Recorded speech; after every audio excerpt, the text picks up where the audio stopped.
नमस्कार, स्वागत है आपका एसीएन टीवी पर और शुरुआत करते हैं मुख्य खबरों की। नए साल के जश्न पर कोरोना की मार। 31 दिसंबर रात 8 बजे से 1 जनवरी सुबह 6 बजे तक रहेगा कर्फ्यू। आतिशबाजी पर भी रहेगी पाबंदी। अतिरिक्त पुलिस अधीक्षक योगेंद्र फौजदार ने की नगरीय सीमा में कर्फ्यू की घोषणा। चूरू जिले में कोरोना महामारी के मद्देनजर 31 दिसंबर रात 8 बजे से 1 जनवरी सुबह 6 बजे तक कर्फ्यू की घोषणा की गई है। अतिरिक्त पुलिस अधीक्षक योगेंद्र फौजदार ने बताया कि कोरोना महामारी का अधिक प्रसार न हो, इसकी रोकथाम के लिए नव वर्ष 31 दिसंबर रात्रि 8 बजे से 1 जनवरी सुबह 6 बजे तक नगरीय सीमा में कर्फ्यू लगाया गया है। उन्होंने बताया कि 1 लाख तक की आबादी वाले क्षेत्रों में यह कर्फ्यू प्रभावी रहेगा। उन्होंने ये भी कहा कि कोरोना वायरस धीरे धीरे और अधिक ताकतवर हो रहा है। गौरतलब है कि न्यू ईयर सेलिब्रेशन के लिए लोग बड़ी संख्या में होटल, रेस्टोरेंट व सार्वजनिक जगहों पर इकट्ठा होते हैं, जो कि संक्रमण फैलने का बड़ा कारण बन सकता है। ऐसे में लोगों को इससे बचाने के लिए राज्य सरकार के निर्देशानुसार जिले में 31 दिसंबर की रात 8 बजे से 1 जनवरी 2021 की सुबह 6 बजे तक पूरे जिले में 1 लाख से अधिक आबादी वाले क्षेत्रों में कर्फ्यू घोषित किया गया है, ताकि लोग घरों में सुरक्षित रहकर नए वर्ष का स्वागत कर सकें। एएसपी योगेंद्र फौजदार ने बताया कि अगर कोई व्यक्ति आदेशों का उल्लंघन करते पाया गया तो उसके खिलाफ महामारी अधिनियम के तहत नियमानुसार कार्रवाई होगी। वहीं जिले में नववर्ष की पूर्व संध्या पर आतिशबाजी पर भी पूरी तरह से रोक लगाई गई है। निगरानी के लिए जिले के सभी सीओ व एसएचओ को पेट्रोलिंग करने के निर्देश दिए गए हैं। उन्होंने बताया कि नगर परिषद क्षेत्र में 31 दिसंबर की शाम 7 बजे तक सभी बाजार बंद करवा दिए जाएंगे। एक्चुअली 31 की रात को जो हर नागरिक आमजन जो सेलिब्रेशन करता था नई साल के आगाज का, होटल, रेस्टोरेंट, बार, गेट टुगेदर पे, उस पर प्रतिबंध है। यानी रात्रि को 8 बजे से लेकर के सुबह 6 बजे तक जहाँ भी नगर पालिका इलाके हैं 1 लाख से ऊपर वाली आबादी के, वहाँ पर कर्फ्यू रहेगा। उसका उल्लंघन करने पर महामारी अधिनियम, एमडी एक्ट और जेबीआईपीसी के जो सेक्शंस बनते हैं उनमें कार्रवाई की जाएगी। किसी भी तरह की आतिशबाजी या सामूहिक रूप से मनाने पर पूर्णतः प्रतिबंध रहेगा। ग्रामीण इलाकों में भी आतिशबाजी नहीं होगी। यहीं पे तो क्या रहेगी? नहीं, आप ये देखोगे जहाँ पे 1 लाख की आबादी वाले नगरीय क्षेत्र है उनमें कर्फ्यू की स्थिति है, लेकिन आतिशबाजी पर प्रतिबंध सब जगह है। कोविड-19 के तहत जो सेक्शंस आपको मैं बता रहे थे, पेनल्टी जो लगता है जो बढ़ते अगली खबर के लिए। बिगड़ती विद्युत व्यवस्थाओं को लेकर ग्रामीण उतरे सड़कों पर, सड़क जाम कर किया जबरदस्त विरोध प्रदर्शन। सादुलपुर गांव डोकवा के ग्रामीणों ने बिगड़ती विद्युत व्यवस्था व विद्युत कटौती के विरोध में सड़क जाम कर जबरदस्त विरोध प्रदर्शन किया। गांव के सोमवीर पूनिया, आसाराम जाखड़, राजवीर, जयवीर, धर्मपाल, बलवीर, करणपाल, ईश्वर आदि प्रमुख ग्रामीणों ने सड़क जाम कर नारेबाजी करते हुए प्रशासन के खिलाफ विरोध प्रदर्शन किया। लगभग 1 घंटे तक चले विरोध के बाद थाना अधिकारी गुरु भूपेंद्र सिंह मौके पर पहुंचे तथा ग्रामीणों से वार्ता कर निगम अधिकारियों को अवगत करवाया, जिसके बाद निगम के उचित आश्वासन के बाद मामला शांत हुआ। ग्रामीणों ने बताया कि गांव डोकवा फीडर में अक्सर बिजली कटौती रहती है। इन सर्द भरी रातों में बिजली कटौती ग्रामीणों के लिए जी का जंजाल बन गई है तथा बिजली के संचालित दैनिक कार्य बाधित होते रहते हैं। ऐसी स्थिति में मजदूरी एवं रोजी रोटी का भी संकट खड़ा हो गया है। रात्रि को बिजली नहीं होने के कारण गांव में अनेकों बार चोरी की घटना भी घटित हो चुकी है। शिकायतों के बावजूद भी कार्रवाई नहीं हो रही है। ग्रामीणों ने चेतावनी देते हुए कहा कि समय रहते कार्रवाई नहीं हुई तो दोबारा विरोध प्रदर्शन करने को मजबूर होंगे। सेवाभावी अधिकारी व कर्मचारियों का किया सम्मान। समाज सेवी भंवरलाल व्यास रहे कार्यक्रम के मुख्य अतिथि। सरदार शहर स्थानीय श्री राम माध्यमिक विद्यालय सरदार शहर की तरफ से आज नववर्ष की पूर्व संध्या पर शहर के मुख्य सेवाभावी अधिकारी व कर्मचारियों का सम्मान समारोह आयोजित किया गया। कार्यक्रम की शुरुआत मां सरस्वती के समक्ष दीप प्रज्वलित कर शहर के प्रमुख समाज सेवी भंवरलाल व्यास के मुख्य आतिथ्य में की गई। कार्यक्रम में विद्यालय के मंत्री मारुति कुमार मिश्र द्वारा रजिस्ट्री बाबू श्याम सुंदर शर्मा, तहसील कार्यालय सरदार शहर जलदाय कर्मी भागीरथ सारण व विद्युत कर्मी हिम्मत सिंह राजवी का सम्मान उनके उल्लेखनीय सेवा कार्यों के लिए किया गया। संस्था परिवार की तरफ से अधिकारी व कर्मचारियों का साफा, श्रीफल व मोमेंटो देकर अभिनंदन किया गया। कार्यक्रम को संबोधित करते हुए जलदाय विभाग के सहायक अभियंता अनिल नायर ने कहा कि कर्मचारियों का सम्मान निश्चित ही उनकी अच्छी कार्यशैली को दर्शाता है। वहीं सहायक अभियंता शशिकांत मीणा ने सम्मानित कर्मियों को स्वस्थ व दीर्घायु रहते हुए समाज के अंदर बने रहने की अपील की।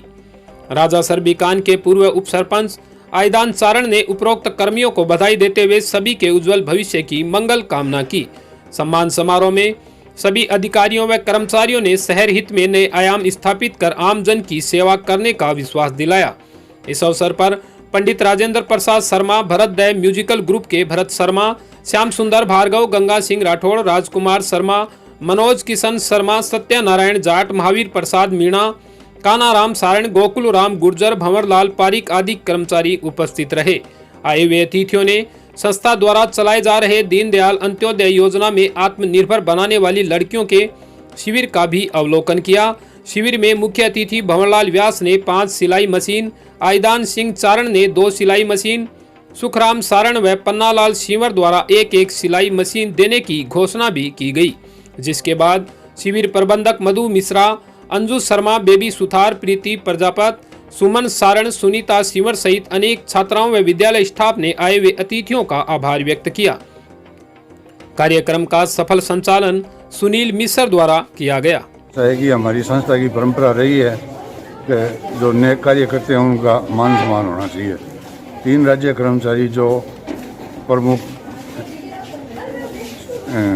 तहसील कार्यालय के रजिस्ट्री बाबू जो बाद में पदोन्नति पाकर तहसीलदार बन गए थे, श्याम जी शर्मा, विद्युत कर्मचारी श्री हिम्मत सिंह जी राजवी और जलदाय विभाग के भागीरथ जी सारण, इनका कार्यकलाप सरकार के नियमों तहत तो रुकवाई हुआ, अपितु इन्होंने सामाजिक सरोकार से जुड़कर जो योगदान दिया वो अतुलनीय है और उसको आमजन भी आज इन लोगों के नाम से प्रमुखता से मतलब प्रख्यात रूप से ले रही है।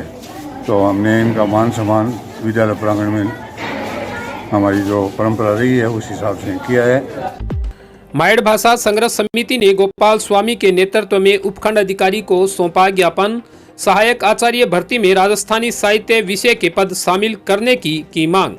सरदार शहर सहायक आचार्य भर्ती 2020 में राजस्थानी साहित्य विषय के पद शामिल करने की मांग को लेकर आज मायड़ भाषा संग्रह समिति के बैनर तले संयोजक गोपाल स्वामी के नेतृत्व में कार्यकर्ताओं ने एसडीएम को मुख्यमंत्री के नाम एक ज्ञापन देकर सहायक आचार्य भर्ती में राजस्थानी साहित्य विषय के पद शामिल करने की मांग की। ज्ञापन में बताया गया कि राजस्थान प्रदेश की मातृभाषा राजस्थानी विश्व की स्मृततम भाषाओं में से एक है।